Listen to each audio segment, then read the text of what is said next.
Normalización de base de datos. ¿Para qué es? Es una manera de estructurar la información para recuperarla y evitar que se pierdan los datos.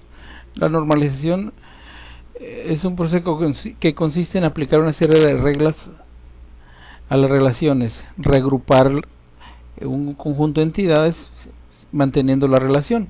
Estas relaciones son obtenidas tras el paso del modelo entidad-relación al modelo relacional.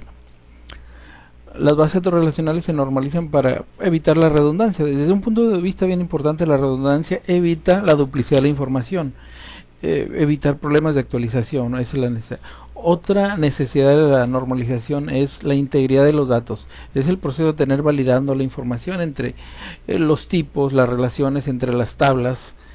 En el modelo relacional es frecuente el concepto de llamar tabla una relación. Aquí tenemos un ejemplo de una tabla donde los encabezados son columnas y los renglones se le llaman registros. Esta tabla es una tabla de empleados. Si vemos la homogeneidad entre las columnas, números, nombres y datos consistentes por columna. Si la relación, para que una tabla sea considerada relación, debe de cumplir algunas restricciones. Cada columna debe tener su nombre único. No puede haber dos filas iguales o duplicados, evitando con esto la redundancia. Así también todos los datos en una columna deben de ser del mismo tipo. Esta es una congruencia en cuanto a la calidad del tipo de dato que debe de mantenerse ahí. Ejemplo tenemos de una supuesta tabla de empleados que viene siendo un archivo porque no se es considerado directamente una tabla y por consiguiente tampoco es una relación. Por ejemplo, vemos que en la columna 3 el puesto -em tiene varios datos en la misma celda, y por otro lado vemos la última columna no es consistente los tipos de datos, en el primero numérico y el último, pero en el registro 2 tiene datos que no son numéricos, que no deben de corresponder ahí. Así también vemos algunos registros duplicados. El proceso de normalización es una serie de pasos donde se parte de las más simples o más sencilla primera forma normal, y luego de ahí se continúa la segunda, la tercera y así sucesivamente. Podemos estar mencionando que es la menos restrictiva y se define como un conjunto de atributos que se expresan en forma tabular sin grupos repetitivos. Hablando de estos grupos repetitivos como que son los atributos.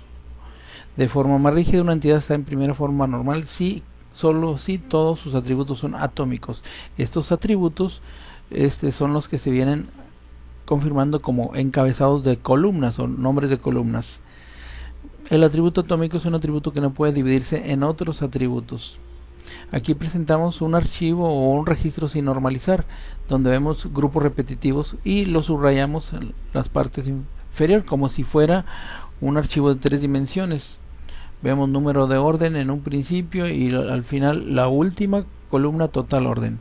Y número de productos hasta total ordenado son repetidos esos. En sí, la primera forma normal,